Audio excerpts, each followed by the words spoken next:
Mi nombre es Tamir bin Abdulaziz Al Saud. Tengo 32 años y soy príncipe de la familia real de Arabia Saudita, descendiente directo del fundador de nuestra nación, conectado por sangre con cada rey que ha gobernado esta tierra durante casi un siglo. El 14 de febrero de 2024, fui trasladado de urgencia a cirugía en el hospital especializado King Faisal de Riad, tras un accidente de coche que me destrozó la pelvis y me rompió el bazo. Cuando el equipo quirúrgico me quitó la ropa para prepararme para la mesa de operaciones, descubrieron algo que ninguna cantidad de sangre real podía proteger. Una cruz tatuada sobre mi corazón con las palabras en árabe debajo: Yashua Rabí, Jesús es mi Señor. La enfermera jefe lo fotografió antes incluso de que comenzara la cirugía. Cuando desperté de la anestesia, mi padre ya había sido informado. Cuando me trasladaron a recuperación, el consejo familiar ya se había reunido. Cuando 3 semanas después volví a caminar, ya había sido oficialmente desheredado, despojado de mi título, expulsado del reino para siempre y borrado de todos los registros familiares como si nunca hubiera existido. Esta noche escribo esto desde un pequeño apartamento en Toronto, Canadá, donde he vivido los últimos 9 meses como refugiado, un hombre sin país, sin familia, sin ninguna conexión con el mundo en el que pasé los primeros 32 años de mi existencia. El apartamento tiene un dormitorio, una cocina pequeña, un baño con ducha que tarda 3 minutos en salir agua caliente. Trabajo en una cafetería a 6 cuadras de aquí, preparando lattes y capuchinos para gente que no tiene idea de que el hombre que les hace espuma en la leche alguna vez tuvo más de 200 millones de dólares, que vivió en un palacio de 47 habitaciones, que tuvo sirvientes que anticipaban sus necesidades antes de que las pronunciara. Tomo el metro para ir al trabajo. Compro en supermercados de descuento. Cocino mis propias comidas, lavo mis platos y limpio mi propio baño. Tareas que los sirvientes hacían por mí todos los días de mi vida, hasta hace 9 meses. Y nunca he estado más agradecido. Nunca he estado más en paz. Nunca he estado más seguro de que la cruz sobre mi corazón valió todo lo que me costó.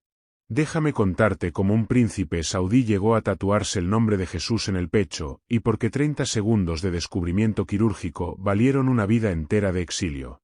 Nací en Riad el 21 de junio de 1992.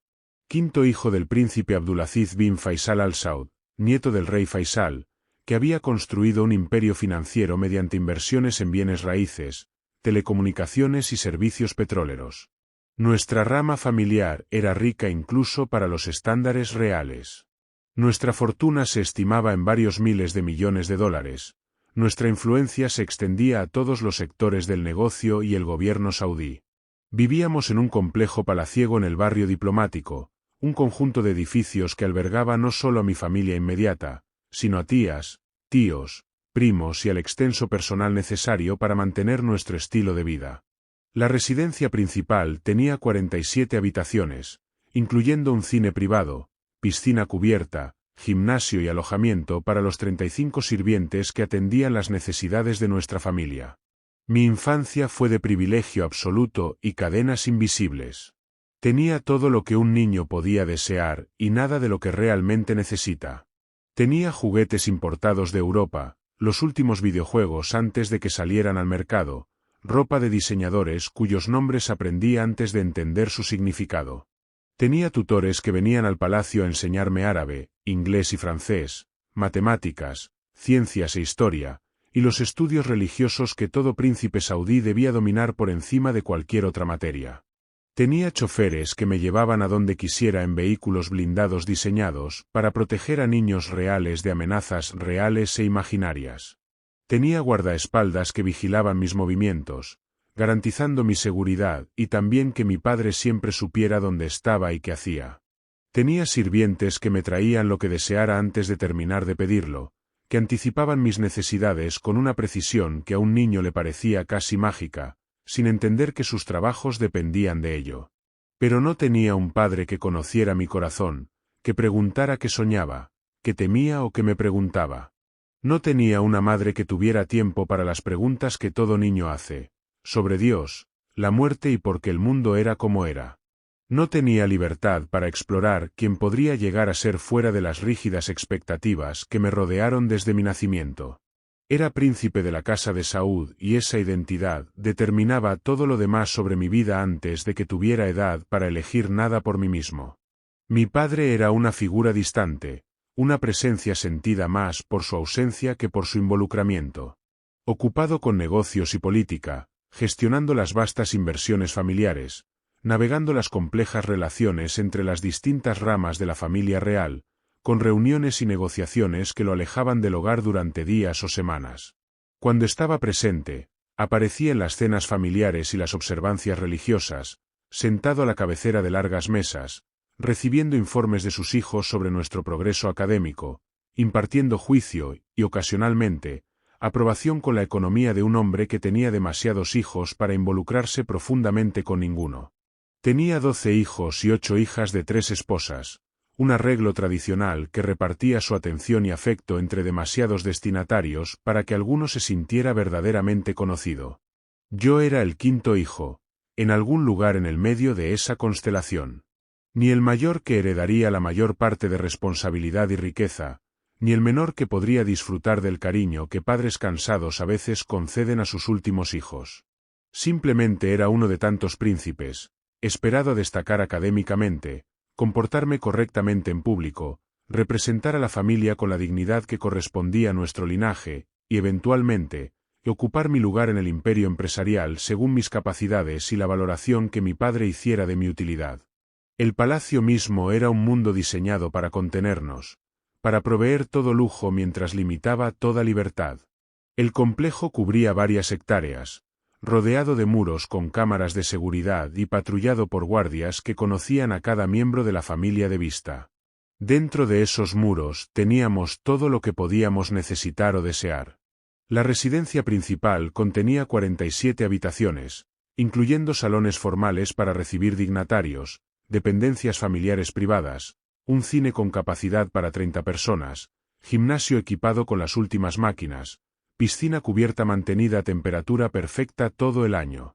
Edificios separados albergaban a los sirvientes, al personal de seguridad y a las oficinas administrativas que gestionaban los complejos asuntos familiares. Podía pasar semanas sin salir del complejo, y a menudo lo hacía, especialmente durante los brutales meses de verano, cuando el calor de Riad hacía imposible la actividad al aire libre para cualquiera que no fuera extremadamente resistente. El complejo se convirtió en mi mundo, sus límites eran los límites de mi existencia, sus rutinas el ritmo de mis días. Conocía cada rincón de ese palacio, cada escondite, cada habitación prohibida y cada habitación ignorada. Conocía a los sirvientes por nombre y escuchaba sus historias cuando querían compartirlas, descubriendo que las personas que nos atendían tenían vidas, familias y esperanzas propias de las que nunca nos enseñaron a considerar. Mi madre, la princesa Essa bint Muhammad al-Rashid, ocupaba una posición complicada en este mundo de riqueza y restricción. Era la segunda esposa de mi padre, casada cuando su primera esposa solo había producido hijas, traída a la familia para dar los hijos que la sucesión requería. Cumplió con ese deber, dándole a mi padre hijos y 3 hijas antes de que la edad y el agotamiento acabaran sus años fértiles. Pero el éxito en producir herederos no garantizaba estatus ni seguridad. Competía constantemente con la primera esposa de mi padre, que resentía haber sido desplazada, y más tarde con su tercera esposa, una mujer más joven que disfrutaba del favor que otorga la novedad. Mi madre me amó, creo, en la forma en que las mujeres en su posición podían amar. Se aseguró de mi comodidad y educación, supervisó a los tutores y sirvientes asignados a mi cuidado, monitoreó mi progreso de maneras que mi padre nunca se molestó en hacer. Me enseñó las habilidades que necesitaría para sobrevivir en el complejo mundo de la política palaciega, explicándome qué parientes tenían poder y cuáles estaban cayendo en desgracia, qué alianzas eran valiosas y cuáles peligrosas, cómo presentarme para avanzar en la jerarquía familiar sin provocar la envidia y el resentimiento que podía destruir a un joven príncipe antes de que comenzara su carrera. Pero no tenía tiempo para las preguntas que perturbaban mi corazón. No tenía respuestas para el vacío que empecé a sentir durante largas tardes en el palacio, cuando todos los juguetes habían sido jugados y todos los juegos ganados, y aún faltaba algo que no podía nombrar. No entendía por qué su hijo, que lo tenía todo, a veces parecía tan perdido y buscador. Lo atribuía al inquieto espíritu de la infancia, asumiendo que lo superaría al crecer hacia las responsabilidades que me esperaban. La religión era el fundamento sobre el que todo lo demás se construía, aunque yo la experimenté más como arquitectura que como relación, más como estructura que como sustancia. El palacio tenía su propia mezquita, un hermoso espacio con intrincados patrones geométricos y caligrafía que proclamaba la grandeza de Alá. Un imán venía diariamente a dirigir las oraciones. Un hombre serio llamado Jeque Abdullah, educado en Medina y asignado a nuestra familia por las autoridades religiosas.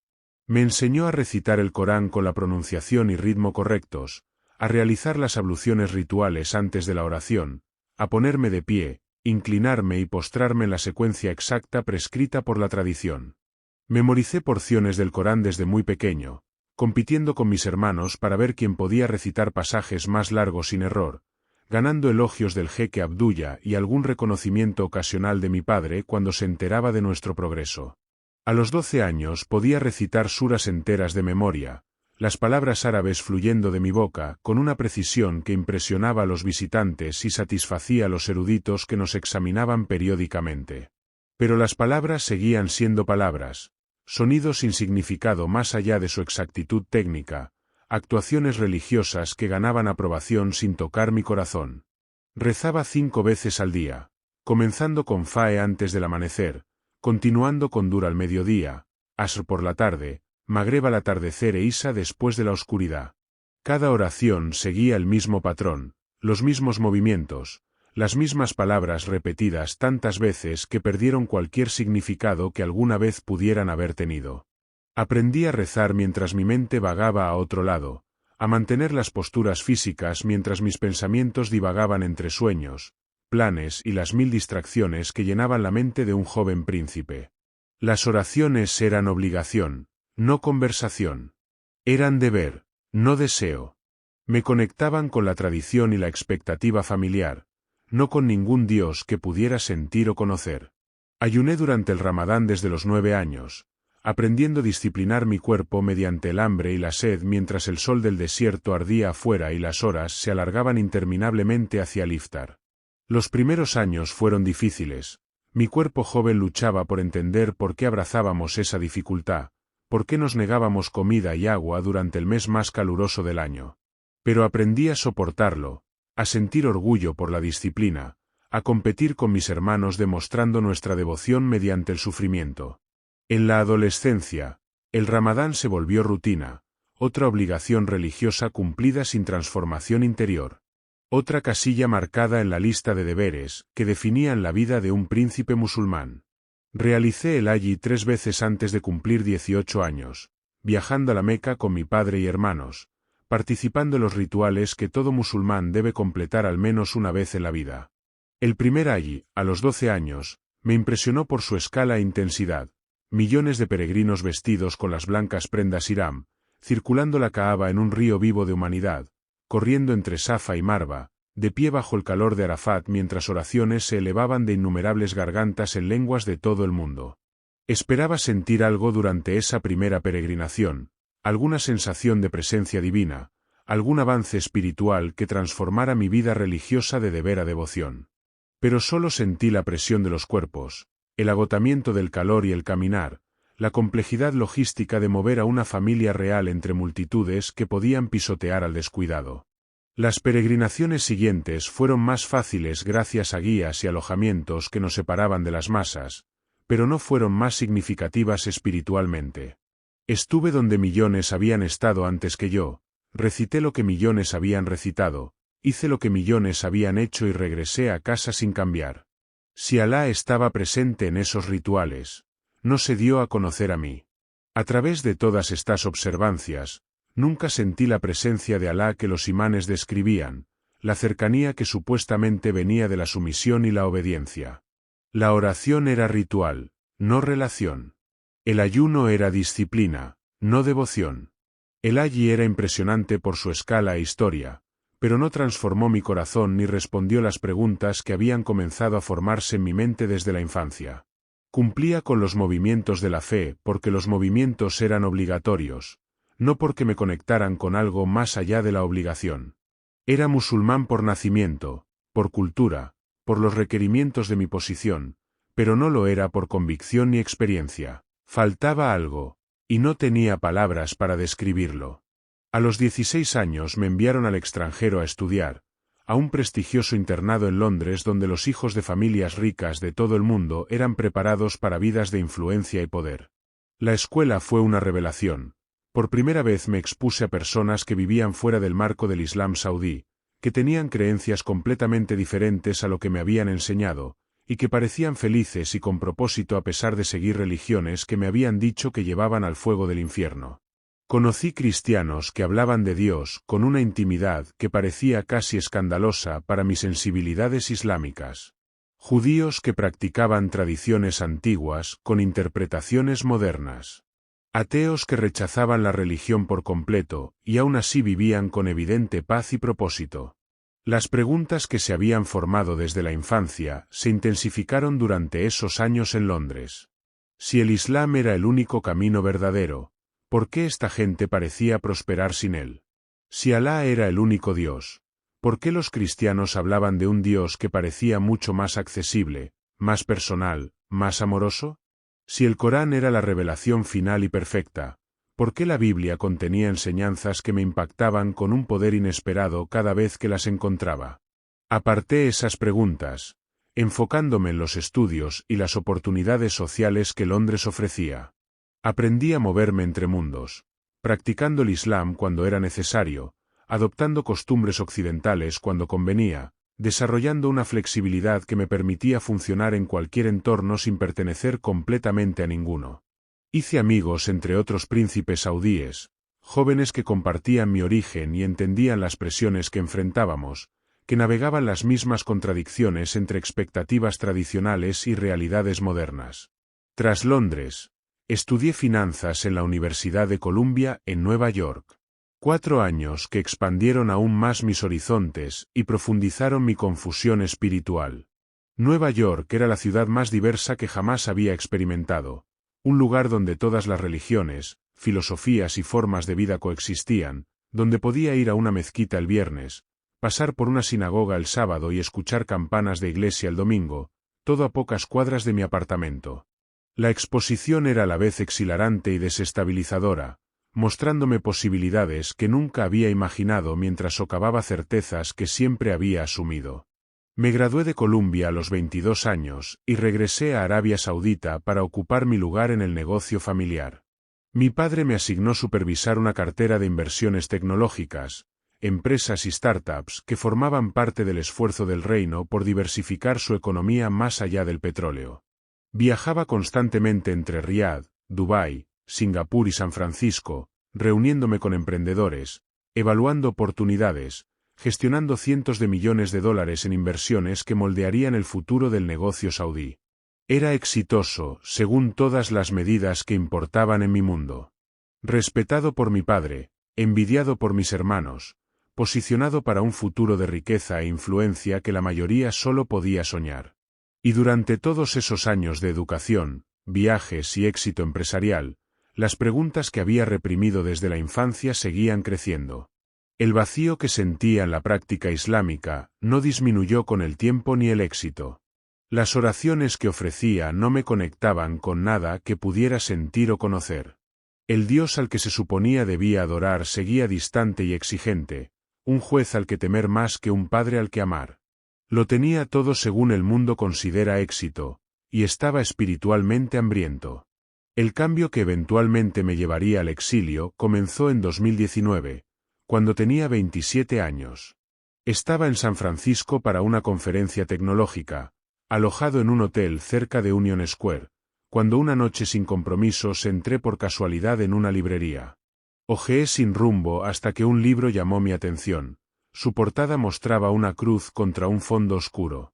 El título era Mero Cristianismo de C.S. Lewis, un nombre que vagamente reconocía por las historias de Narnia que había leído de niño. Lo compré por impulso, escondiéndolo en mi maletín como si comprara algo ilícito. Lo leí en mi habitación de hotel durante las 3 noches siguientes, incapaz de parar a pesar del peligro de ser encontrado con literatura cristiana. Luis escribía sobre Dios con una lógica que mi mente entrenada en negocios podía seguir, construyendo argumentos para el cristianismo que respondían a objeciones que yo no había sabido articular. Escribía sobre Jesús no como un profeta inferior a Mahoma, como enseñaba el Islam, sino como un mentiroso, un lunático o el Señor que decía ser. No había opción de Jesús como mero gran maestro, argumentaba Luis, porque los grandes maestros no pretenden ser Dios a menos que estén locos o engañando. Jesús había hecho afirmaciones que exigían un veredicto. El veredicto que Luis presentaba contradecía todo lo que me habían enseñado, pero no podía descartar su razonamiento.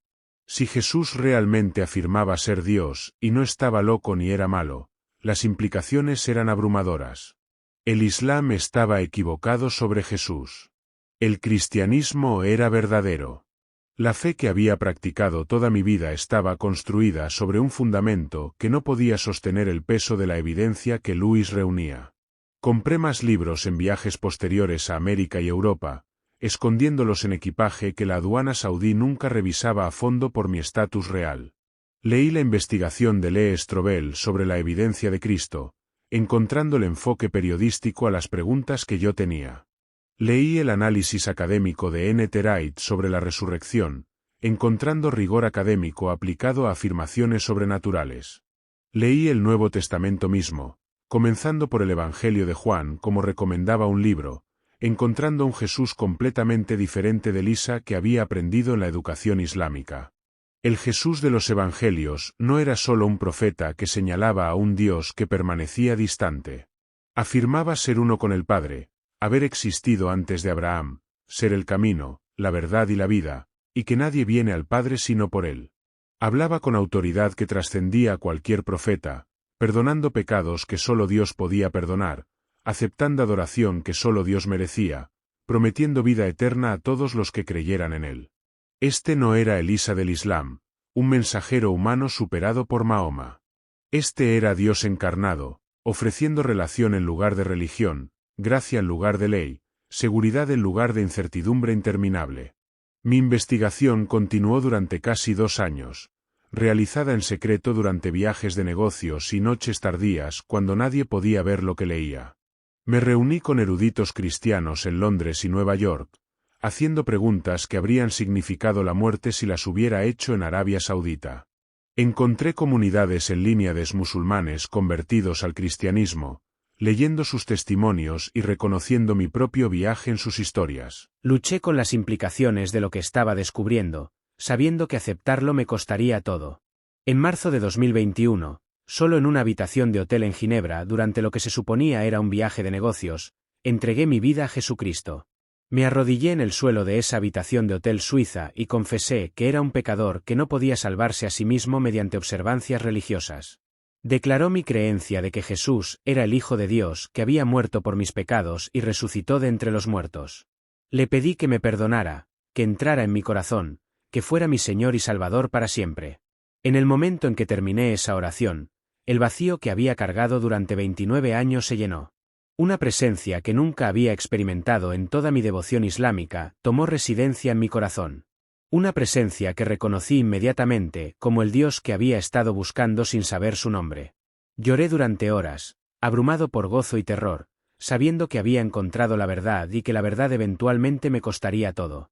Durante casi 3 años después de mi conversión, viví como cristiano secreto, quizá el secreto más peligroso que cualquier royal saudí pudiera llevar.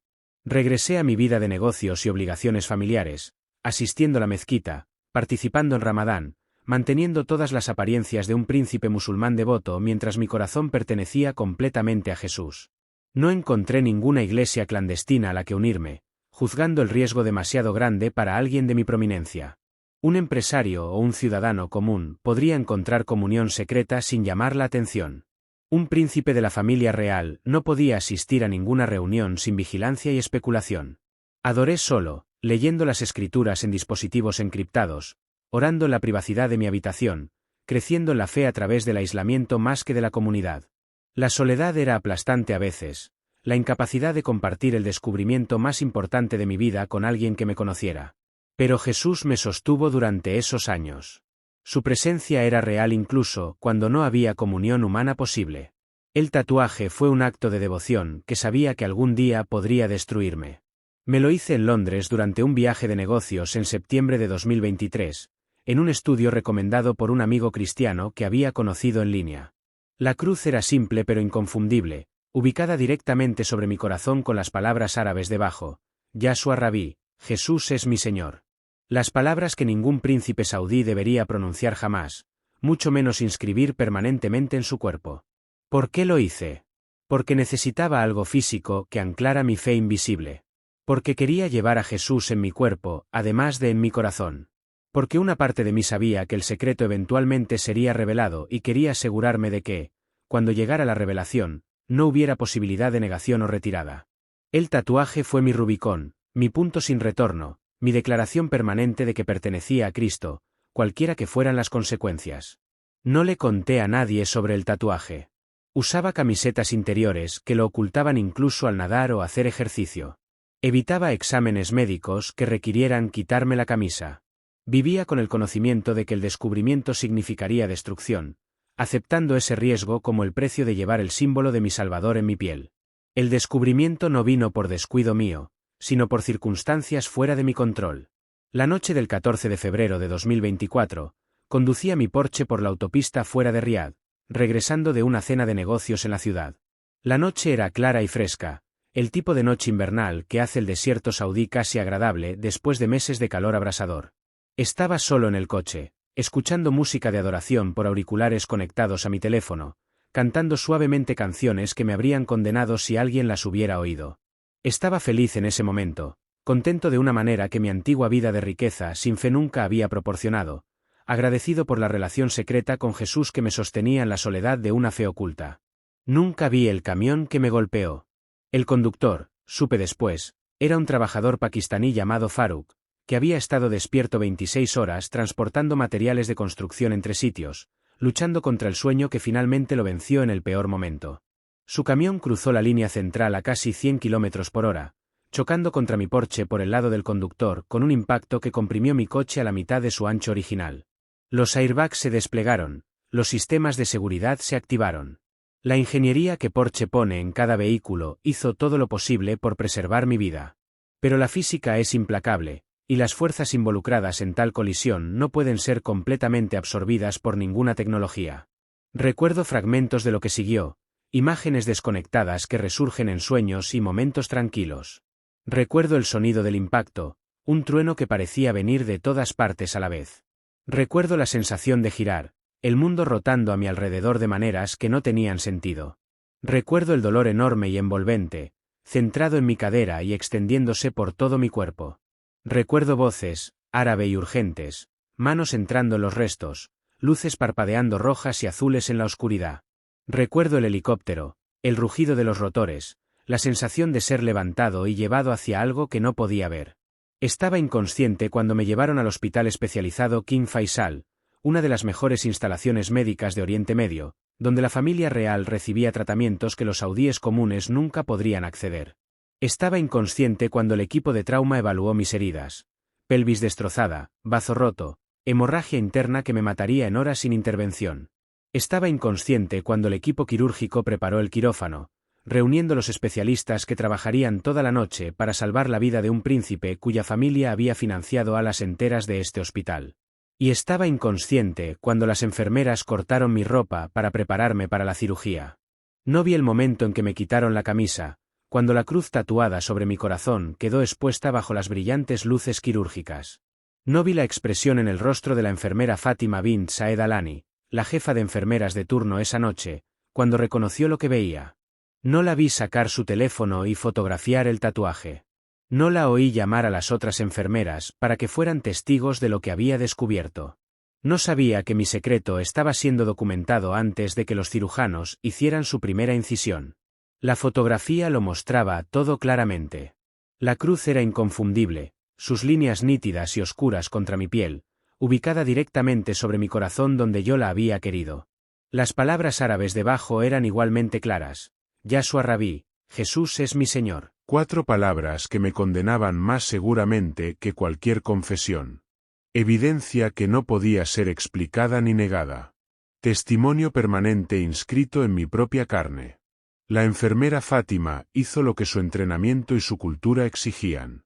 Reportó el descubrimiento al administrador del hospital, el doctor Muhammad bin Khaled al-Rashid, quien reconoció inmediatamente las implicaciones de lo que significaría una cruz tatuada en un príncipe de la familia real. El doctor al-Rashid contactó al Ministerio del Interior, que contactó a la policía religiosa, que contactó a mi familia. Para cuando los cirujanos terminaron su operación de 6 horas para reparar mi cuerpo destrozado, la maquinaria de mi destrucción ya estaba en marcha. La cirugía en sí fue exitosa. Los cirujanos repararon mi bazo roto, extirparon la parte dañada y detuvieron la hemorragia interna que me habría matado sin intervención. Reconstruyeron mi pelvis destrozada con placas y tornillos de titanio, uniendo huesos que habían quedado fragmentados por el impacto, creando un armazón que eventualmente me permitiría caminar de nuevo, aunque nunca sin alguna limitación residual. Atendieron las demás heridas, costillas rotas, órganos lacerados y las incontables heridas menores que producen tales accidentes. Salvaron mi vida con habilidad y dedicación, trabajando toda la noche para preservar a un paciente cuyo supervivencia consideraban su deber profesional. Desperté de la anestesia la mañana del 15 de febrero, aturdido y confundido, consciente solo de que estaba vivo y con un dolor tremendo. La medicación que me habían dado nublaba mis pensamientos, dificultando recordar qué había pasado o entender dónde estaba. Sabía que estaba en un hospital. Sabía que algo terrible había ocurrido. Aún no sabía que el descubrimiento había sido hecho, que la fotografía ya estaba siendo examinada por personas que decidirían mi destino, que mi padre había sido informado y mi destrucción estaba siendo planeada. La primera pista vino de las enfermeras que me atendieron durante la recuperación. Eran profesionales pero distantes, cumpliendo sus tareas con una eficiencia que carecía del calor que había experimentado en estancias hospitalarias previas. Evitaban el contacto visual cuando podían, respondían mis preguntas con el mínimo de palabras, parecían casi temerosas de estar en mi presencia. Lo atribuí a la gravedad de mis heridas, a las demandas de cuidar a un paciente de trauma, al estrés ordinario de una sala de hospital ocupada. No entendía que ellas sabían lo que yo era. Que la noticia se había corrido entre el personal del hospital, que me había convertido en objeto de horror y fascinación para personas que nunca habían imaginado encontrarse con un príncipe apóstata. El enfrentamiento llegó en mi tercer día de recuperación, cuando la medicación se había aclarado lo suficiente para pensar coherentemente y los médicos habían confirmado que mi estado era estable. Mi padre entró solo a mi habitación del hospital, cerrando la puerta tras de sí con una finalidad que heló mi corazón a pesar del calor de la sala de recuperación. Su rostro era una máscara de furia fría, controlada pero inconfundible, la expresión de un hombre enfrentando una traición tan profunda que la ira ordinaria no podía abarcarla. No me saludó. No preguntó cómo me sentía. No expresó alivio de que hubiera sobrevivido a un accidente que debería haberme matado. Se paró al pie de mi cama, mirándome desde arriba con ojos que no tenían rastro del padre que había conocido durante 32 años, solo el patriarca de una familia cuyo honor había sido manchado por el hijo que yacía roto ante él. Sacó su teléfono y me mostró la fotografía, la cruz sobre mi corazón, las palabras árabes debajo, la declaración permanente de fe que me había tatuado en Londres 5 meses antes. No preguntó si era real. Podía ver que era real, que ninguna explicación de tatuajes temporales o errores juveniles podía explicar lo que esa imagen mostraba. No preguntó cuánto tiempo había sido cristiano, cómo había llegado a esta traición, qué locura me había llevado a marcarme permanentemente con el símbolo de una fe extranjera. No quería explicaciones. Solo quería pronunciar sentencia. Ya no eres mi hijo, dijo, su voz plana y definitiva, vacía de emoción porque la emoción sugeriría que este momento le afectaba en lugar de simplemente requerir acción. Ya no eres príncipe de esta familia. Ya no eres bienvenido en el reino de Arabia Saudita. Cuando puedas viajar, serás escoltado al aeropuerto y puesto en un vuelo hacia cualquier país que te acepte. Nunca regresarás. Nunca contactarás a ningún miembro de esta familia otra vez. Tu nombre será borrado de todos los registros, como si nunca hubieras nacido. Estás muerto para nosotros. Intenté hablar, explicar, alcanzar lo que quedara del padre detrás de esa máscara de juicio. Pero mi voz no salía, bloqueada por el dolor, la medicación y el shock de oír mi destrucción pronunciada en palabras que no dejaban lugar a apelación. No esperó respuesta. Se giró y caminó hacia la puerta, se detuvo un momento con la mano en la manija y habló una última frase sin mirar atrás. Ojalá hubieras muerto en ese accidente. Habría sido más limpio. La puerta se cerró tras él y quedé solo con las máquinas que monitoreaban mis signos vitales y el conocimiento de que mi padre me había deseado muerto, que habría preferido enterrar a un hijo antes que reconocer a uno que llevaba la marca de Cristo. Las semanas siguientes fueron una niebla de recuperación física y destrucción administrativa. Permanecí en el hospital 3 semanas, sanando lo suficiente para viajar, mirando por la ventana mientras desmantelaban mi vida anterior. Mis cuentas bancarias fueron congeladas y luego vaciadas. Mis propiedades fueron confiscadas. Mis posiciones en las empresas familiares fueron terminadas. Mi nombre fue borrado de documentos y registros con una eficiencia que sugería que no era la primera vez que la familia eliminaba a un miembro incómodo. Me permitieron conservar mis pertenencias personales, ropa, dispositivos y los pocos objetos de valor sentimental más que financiero. Me permitieron conservar aproximadamente $50,000 en una cuenta extranjera que la familia o no conocía o consideró demasiado insignificante para perseguir.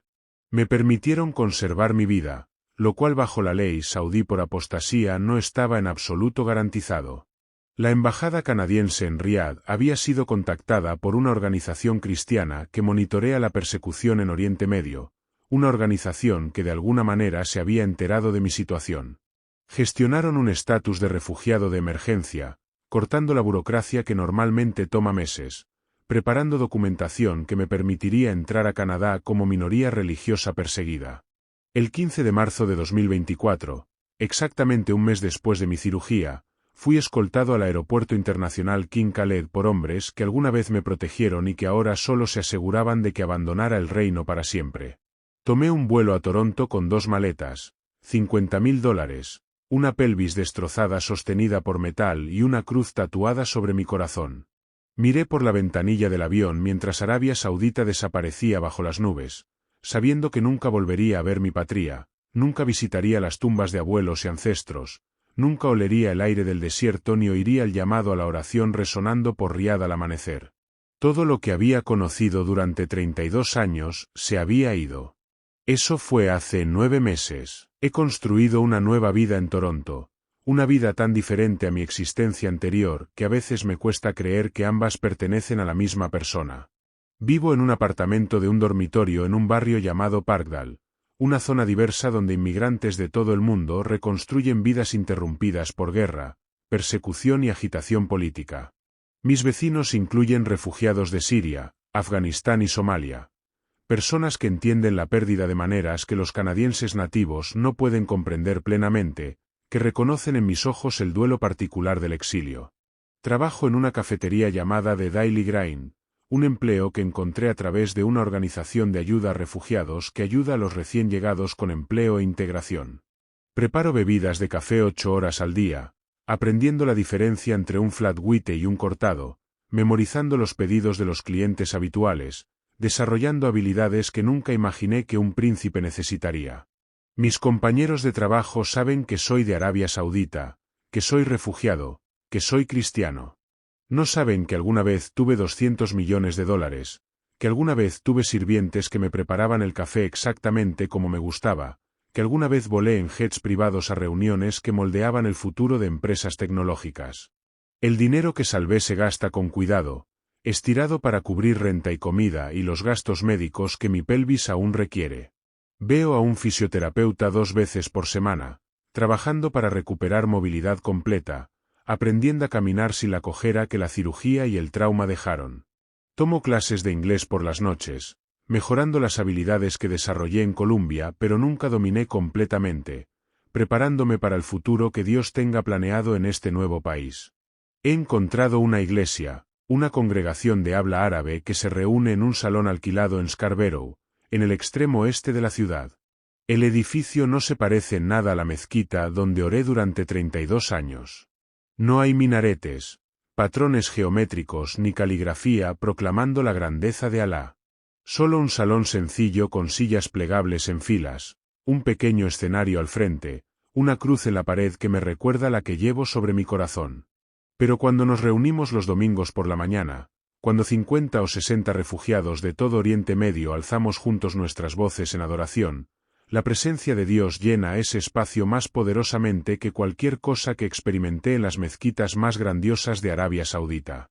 La congregación incluye creyentes de media docena de países unidos por nuestro idioma compartido y nuestra experiencia compartida de seguir a Jesús a un alto costo. Hay iraquíes que huyeron después de que ISIS atacara sus comunidades, que perdieron familiares por violencia dirigida específicamente contra cristianos. Hay sirios que escaparon de la guerra civil, algunos convertidos del Islam como yo, otros cristianos de familias que han seguido a Jesús por generaciones. Hay egipcios que sufren discriminación y violencia, en un país que se supone debe proteger a su minoría cristiana. Hay iraníes que encontraron a Jesús a través de transmisiones satelitales y ministerios en Internet, que se convirtieron en secreto y escaparon cuando el descubrimiento se volvió inminente. El pastor Bros es un exprofesor del Cairo que estuvo encarcelado por su fe antes de escapar a Canadá hace 15 años. Pasó 3 años en una prisión egipcia, golpeado y torturado por el delito de enseñar cristianismo a musulmanes, liberado solo cuando la presión internacional obligó al gobierno a reconocer la injusticia de su detención. Lidera nuestra congregación con la sabiduría que solo el sufrimiento puede producir, hablando de Jesús con una intimidad que viene de haberlo encontrado en los lugares más oscuros que un ser humano puede experimentar.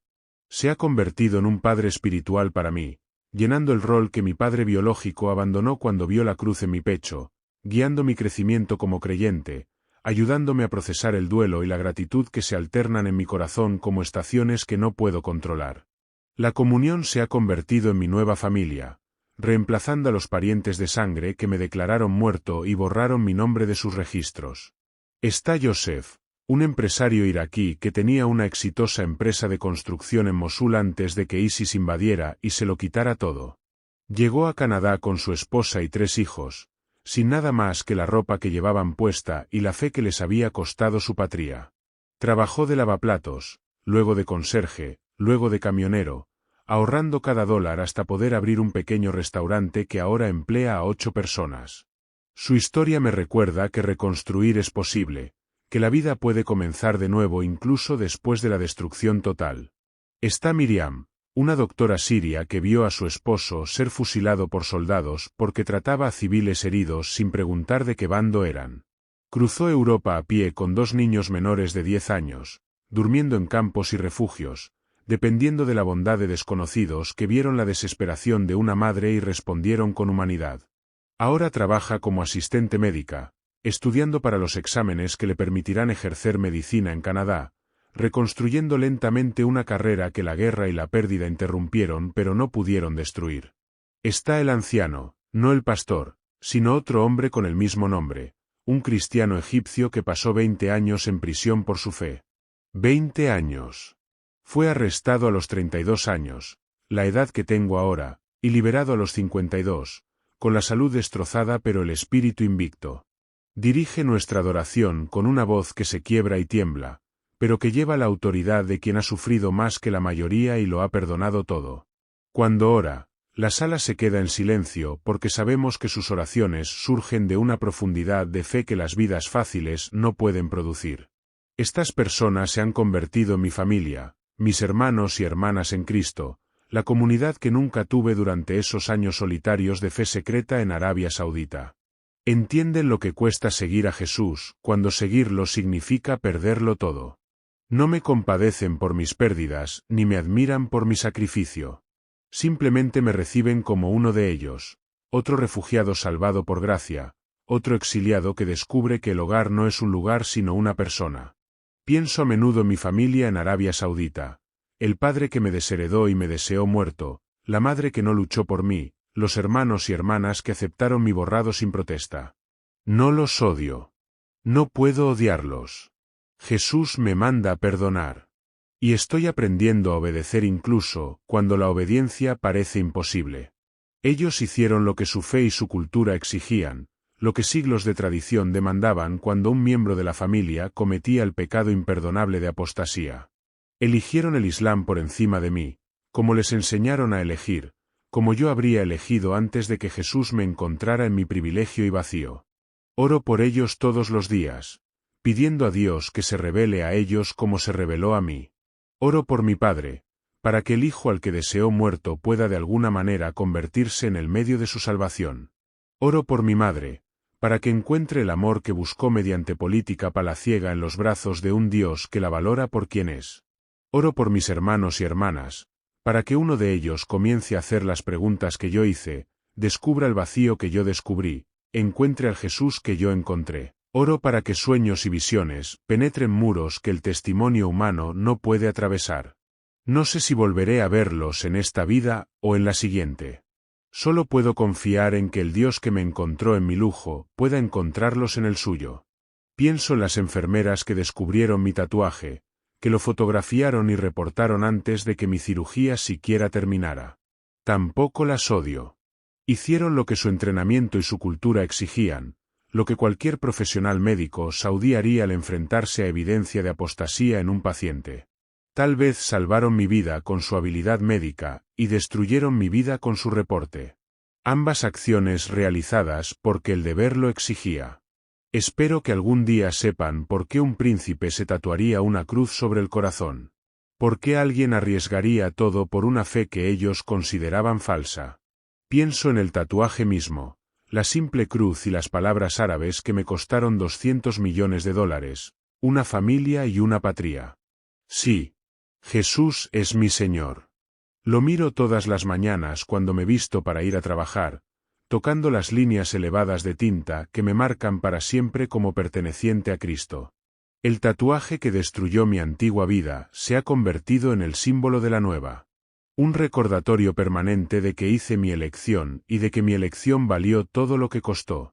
Estás escuchando este testimonio desde algún lugar del mundo. Tal vez un lugar donde seguir a Jesús no cuesta más que las mañanas de domingo y algún momento incómodo ocasional con amigos escépticos.